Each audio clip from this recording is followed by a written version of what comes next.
महाभारत एक ऐसा महाकाव्य है जिसमें हर चरित्र के भीतर असाधारण शक्ति, भावनाएं और धर्म की उलझी हुई परतें छिपी हुई है।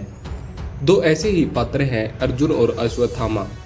एक तरफ अर्जुन है जो भगवान श्री कृष्ण के प्रिय सखा हैं और महायोद्धा भी हैं, धर्म के मार्ग पर चलने वाले हैं। दूसरी ओर अश्वत्थामा है जो गुरु द्रोणाचार्य के पुत्र और अमर योद्धा हैं, जिनका जन्म ही एक दिव्य रतन के साथ हुआ था। प्रश्न यह उठता है कि क्या अर्जुन अधिक शक्तिशाली थे या अश्वत्थामा? अर्जुन धर्म के लिए जूझता योद्धा। अर्जुन 5 पांडवों में से मध्यस्थ थे और वे धनुर्विद्या में पारंगत थे। उनका जन्म इंद्रदेव के आशीर्वाद से हुआ था, इसलिए वे स्वाभाविक रूप से एक महान योद्धा बने। भगवान श्री कृष्ण स्वयं अर्जुन के सारथी बने, यह कोई साधारण बात नहीं थी। अर्जुन ने न केवल दिव्य अस्त्र शस्त्र प्राप्त किए बल्कि उन्होंने युद्ध के मैदान में धर्म, न्याय और संयम का पालन भी किया। अर्जुन की विशेषताएं: गांडीव धनुष के स्वामी जो किसी के हाथ में नहीं टिकता था, इंद्रास्त्र, पाशुपतास्त्र, ब्रह्मास्त्र जैसे अस्त्रों के ज्ञाता थे। भगवान श्री कृष्ण के साथ संवाद के दौरान उन्होंने भगवत गीता को सुना और आत्मज्ञान प्राप्त किया। वीरता, संयम, करुणा उनके स्वभाव का अंग था। दूसरा, अश्वत्थामा, अमरता का अभिशाप।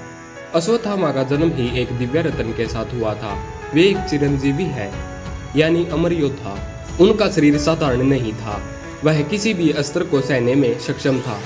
वे शिव भक्त थे और शिव से उन्हें कई वरदान प्राप्त किए थे, किंतु अश्वत्थामा का सबसे बड़ा शत्रु था उनका क्रोध। अश्वत्थामा की विशेषताएं: शिवजी से प्राप्त नारायण अस्त्र का उपयोग करने वाले वीरले योद्धा। उनके मस्तक में जड़ा दिव्यमणि उन्हें शक्ति, ज्ञान और सुरक्षा देती थी। उन्होंने एक बार अकेले में पांडवों के 5 पुत्रों की हत्या कर दी। यह कायरता थी या क्रोध की सीमा। तीसरा, कुरुक्षेत्र का युद्ध और दोनों का आमना सामना। कुरुक्षेत्र के अंतिम दिनों में अर्जुन और अश्वत्थामा का सामना हुआ।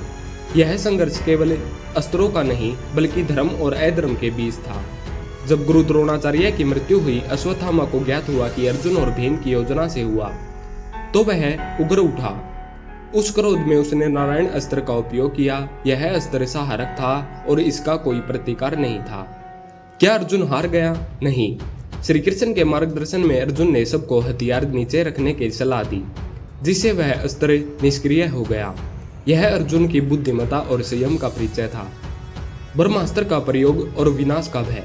महाभारत युद्ध समाप्त हो गया था, पांडव विजय हो चुके थे, किंतु अश्वत्थामा का क्रोध शांत नहीं हुआ था। उसने रात्रि में चुपके से पांडवों के 5 पुत्रों की हत्या कर दी। द्रौपदी का हृदय चित्कार से भर उठा। यह महापाप था। अर्जुन ने अश्वत्थामा का पीछा किया। अश्वत्थामा ने ब्रह्मास्त्र का प्रयोग किया और अर्जुन ने भी। 2 ब्रह्मास्त्र के टकराने से संपूर्ण ब्रह्मांड का विनाश हो सकता था। तभी व्यास जी ने और नारद जी प्रकट हुए और दोनों को रोकने का आदेश दिया। अर्जुन ने अपना अस्त्र वापस ले लिया। अश्वत्थामा नहीं ले सके, क्योंकि उसे वापस लाने की विद्या प्राप्त नहीं थी। वह ब्रह्मास्त्र उसने उत्तरा के गर्भ की ओर मोड़ दिया, जिससे अभिमन्यु का पुत्र परीक्षित मारा जाए। श्री कृष्ण ने अपने योग बल से गर्भ की रक्षा की। यह स्पष्ट था। अर्जुन ने अपने ज्ञान पर नियंत्रण रखा, जबकि अश्वत्थामा अपने क्रोध के आगे हार गया। कौन था अधिक शक्तिशाली, अश्वत्थामा या अर्जुन?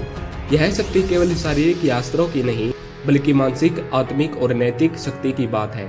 अश्वत्थामा का चरित्र भयावह था, क्योंकि उसकी शक्ति पर उसका कोई नियंत्रण नहीं था। जिस तरह एक शेर अपने ही जंगल को नष्ट कर सकता है, वैसे ही अश्वत्थामा ने अधर्म के रास्ते पर चलकर अपने गौरव को मिट्टी में मिला दिया। दूसरी ओर अर्जुन का संयम, उसकी करुणा, उसका विवेक उसे सच्चा योद्धा बनाता है। जब द्रौपदी ने अश्वत्थामा को क्षमा करने की बात कही, तब अर्जुन ने उसे मारा नहीं, केवल उसका मणि छीन लिया और अपमानित करके लौटा दिया। यह अर्जुन की आत्मा की महानता थी। यही थी उसकी असली शक्ति। अर्जुन और अश्वत्थामा में से शक्तिशाली कौन था?